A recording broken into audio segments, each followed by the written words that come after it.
बोलो भक्त और भगवान की जय। सभी संतों की जय, सभी भक्तों की जय। मेरे गुरुदेव श्री रामभद्राचार्य जी महाराज की जय। पिछले एपिसोड में मैंने आपको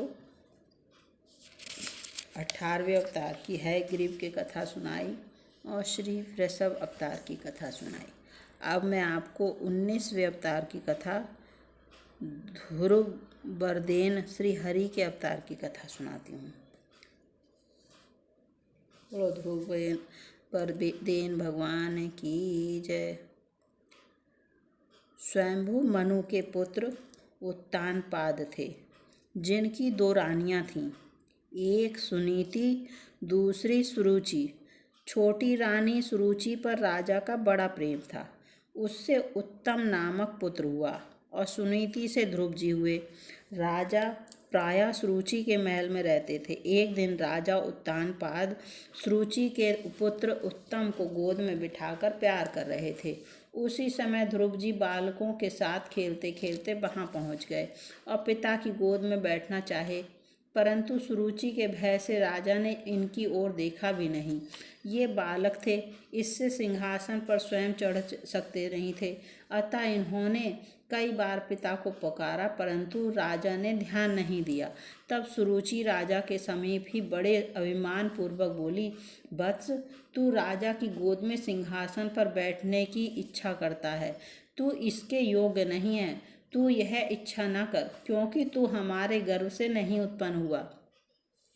तू राज सिंहासन का अधिकारी तभी होता जब हमारे उदर से तेरा जन्म होता। तू बालक है, नहीं जानता है कि तू अन्य स्त्री का पुत्र है। जा पहले तप के द्वारा भगवान को संतुष्ट कर उनसे वर मांग कि मेरा जन्म सुरुचि से हो, तब हमारा पुत्र होकर राजा के आसन का अधिकारी हो सकता है।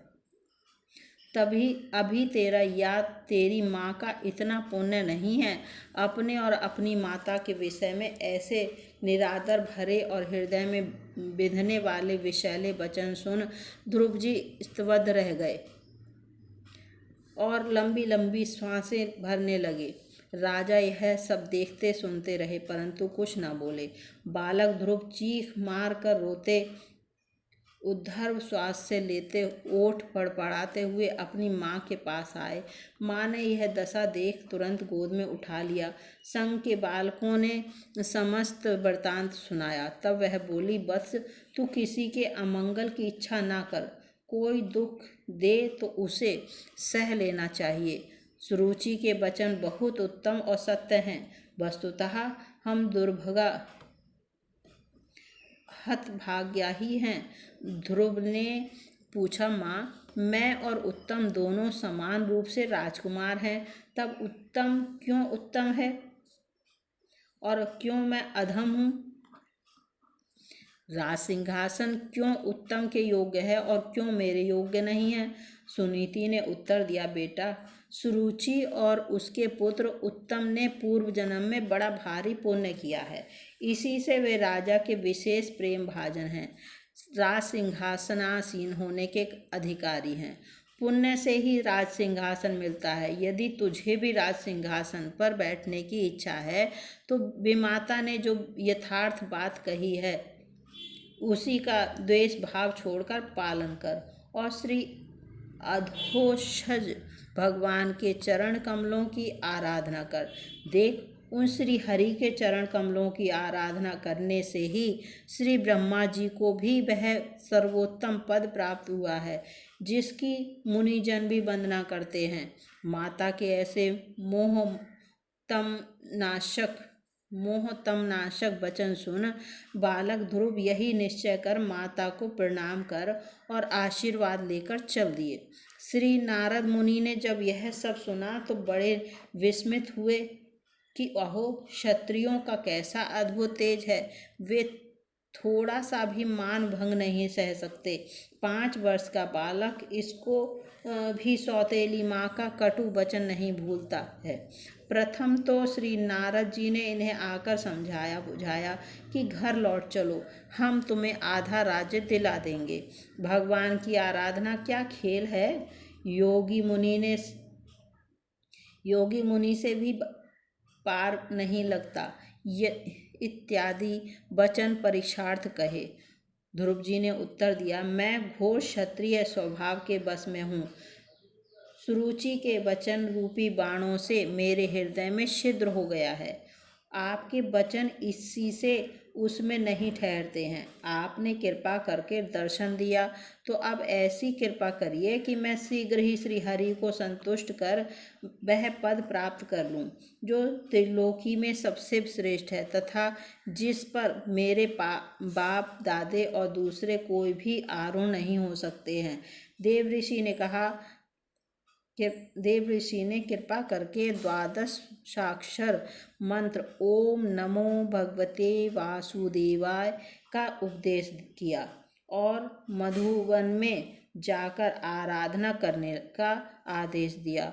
ध्रुव ने मधुवन में पहुंचकर आराधना आरंभ कर दी। आराधना काल में ध्रुव ने शरीर निर्वाहार्थ 3 रात्रि के अंतर से केवल कैथा और बेर खाकर 1 मास व्यतीत किया। दूसरे महीने में 6 दिन के अंतर से सूखे पत्ते और घास खाकर भगवत भजन किया। तीसरे महीने में 9 दिन पर केवल जल पीकर आराधना करते रहे। चौथे महीने में 12 दिन के अंतर पर केवल वायु पीकर भगवत ध्यान करते रहे। 5वें महीने में तो उन्होंने श्वास लेना भी बंद कर दिया। भगवान की अतिशय प्रबल माया ने इसी बीच विविध विघ्न किए, परंतु ध्रुव निष्ठा के सामने उसे पराजित ही होना पड़ा। ध्रुव के तप से तप्त देवताओं ने भगवान श्री हरि से पुकार की।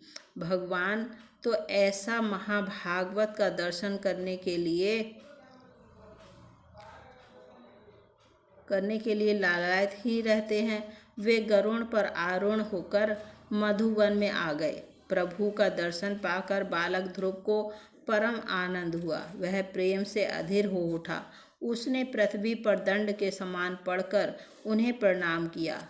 हाथ जोड़े हुए, सिर झुकाए, विनयवंत बालक ध्रुव प्रभु के सामने खड़े होकर स्तुति करना चाहकर भी नहीं कर पाते थे।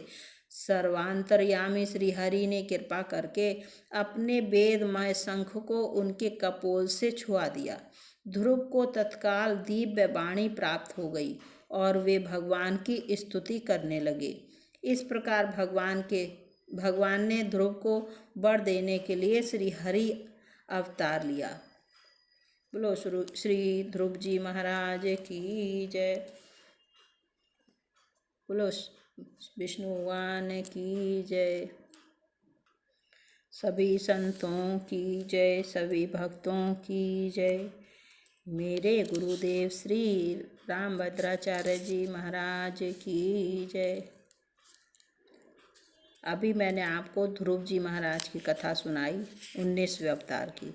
अब 20वें अवतार में श्री धन्वंतरी अवतार की कथा सुनेंगे आगे के एपिसोड में। जय श्री राम।